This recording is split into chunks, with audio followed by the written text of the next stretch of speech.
Good morning, ma'am. Today I am going to say experiment 1 in advanced operating system, that is Lampport's logical clock. And coming to Lampport's logical clock, Lamport proposed to order events according to distributed systems. So there are different execution processes to order the events. So coming to program.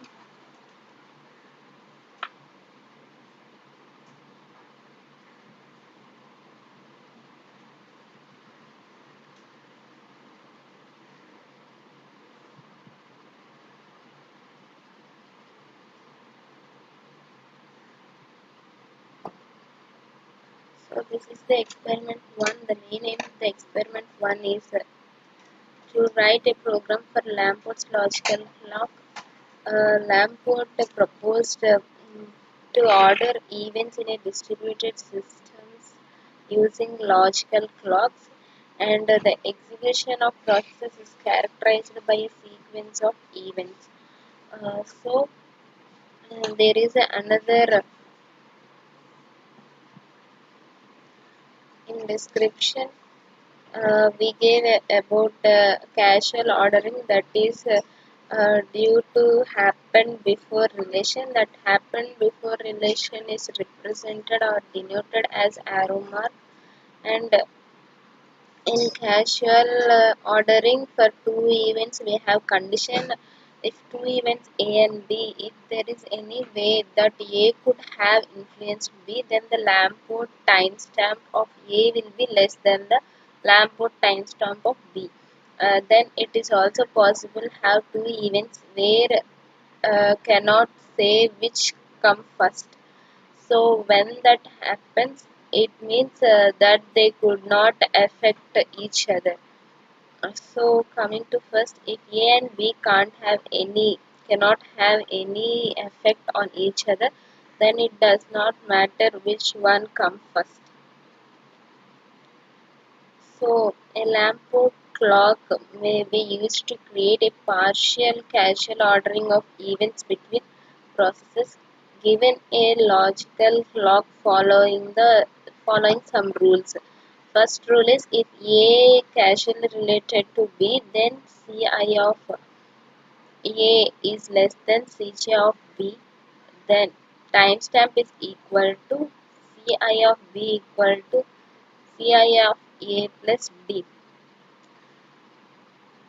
So coming to second condition, if Ci of A less than Cj of B, then Cj of B equal to max of Cj comma timestamp plus D. Then Tm timestamp equal to Ci of A. In distributed algorithms such as resource synchronization often depend on some methods of ordering events to function. For example, consider a system with two processes and a disk. The process send messages to each other and also send messages to the disk requesting access. The disk grants access in the order the messages were sent. For example, process A sends a message to the disk requesting write access, and then sends a read instruction message to process B. Process B receives the message, and as a result, its own read request message to the disk sends. If if there is a timing delay causing the disk to receive both messages at the same time, it can determine which message happened before the other. A logical clock algorithm provides a mechanism to determine facts about the order of such events. So coming to algorithm, first we will start the program. First we will initialize an array for processes, events and timestamp values. We will get the values from user for processes, events and initial clock values. The timestamp value is calculated as sending and receiving. For sending, time equal to time plus 1 and timestamp equal to time. For receiving, time equal to max of timestamp comma time plus 1. in this timestamp and time, what is the maximum value that we will take, and we will add 1 to that, and we will assign to time. And next step in algorithm is we will print the values, and we will exit last. And coming to program,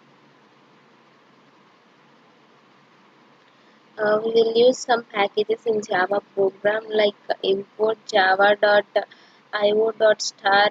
that to take all the packages in that particular import statement, and we will use this import java.util.scanner.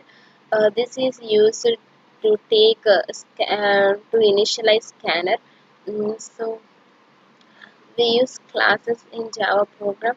In public class lamport clock, this is the class we created in NetBeans, and we use another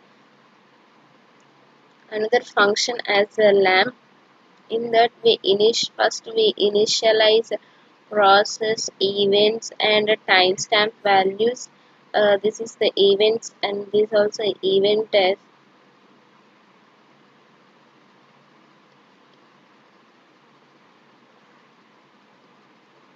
and first we will enter number of processes, how many number of processes we want to take.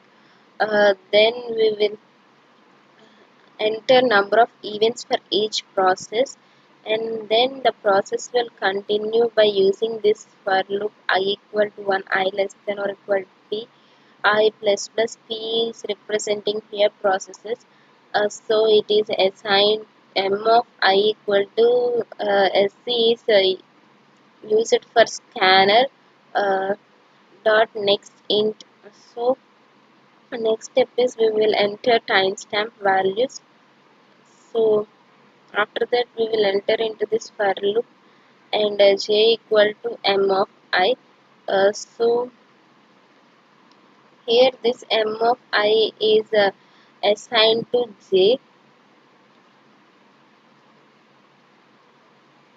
So next it goes to uh, this for loop k equal to 1, k less than or equal to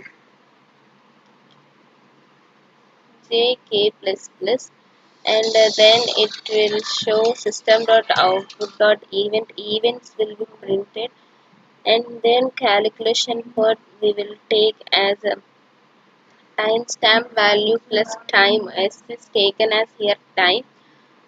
So that is assigned to s. So coming to main, public static void main string args a lamport log 1 equal to new lamport log 2. So by using this class, we will call this function. So this is the program, and coming to input and output. First, we will enter the processes, how many number of processes we want. We entered it as 2, and then we will give enter number of events for each process. For process 1, we will give 3, and process 2 we will give 2, and we will enter clock values, and we enter clock value as 1. So for event 1 it will take as 1, and for clock value 1, event 2 event it will take as 2, and for another clock value it will take event as 3.